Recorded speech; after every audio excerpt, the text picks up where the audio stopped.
ایران وایي چې له سوریې څخه بهراني وسله وال افغانستان ته لیږدول کیږي، خو د افغانستان اسلامي امارت وایي چې ګاونډي هیوادونه کزدن غواړي چې افغانستان امن او بې ثباته وښیي. سلامونه ستړي مشه، وخت مو په خیر، پام وکړئ د ایران ټي وي یوټیوب چینل څخه د نن ورځې تازه او مهم خبرونو ته. افغانستان کې د داعش خراسان ډلې د حضور په تړاو د ملګرو ملتونو او د چین او پاکستان استازو د ادعاو یوه ورځ وروسته تازه د ایران استازي د ملګرو ملتونو امنیت شورا ناسته کې ورته څرګندونې کړې دي.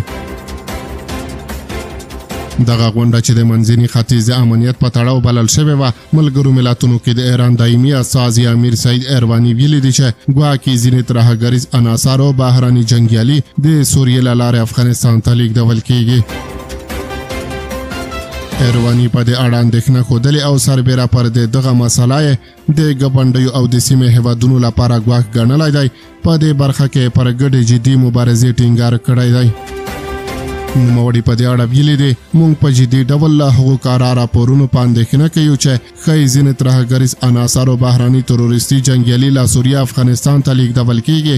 هغه مسله چې په مستقیم ډول د افغانستان ګاونډیو او د سیمو ټکاو ته ګواښ ګڼل کیږي.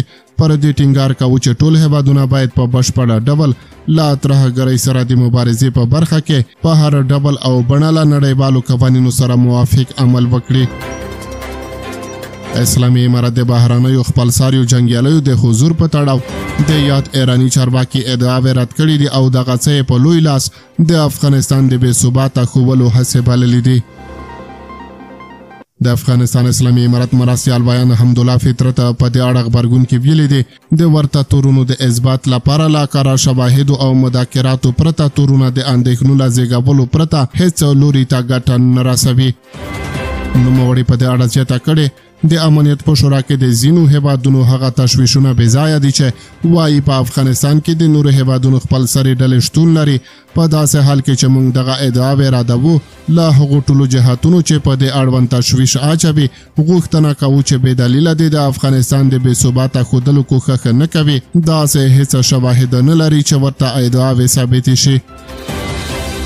بل پلو د سیاسي چارو کارپوهان د ایران له ګاونډ سوریې افغانستان ته د جنګیالیو راتګ او انتقال ادعا په خپله د تعجب وړ مسله ګڼي. دوی داعش بهرنۍ پدیده ګڼي چې په عراق او سوریې کې راټول شوي چې افغانستان پورې اړه نه، بلکې افغانان یې په خپله هم قربانیان دي. د سیاسي چارو شنونکی سلیم په دې اړه وایي، که چیرې له کوم هیواده ترهګر افغانستان ته دننه کیږي لکه څنګه چې دوی وایي، نو طبیعي ده چې یو هیواد به ورسره مرسته کوي. ایرانیان باید پوه شي چې له سوریې سره پوله افغانستان نه بلکې ایران لري.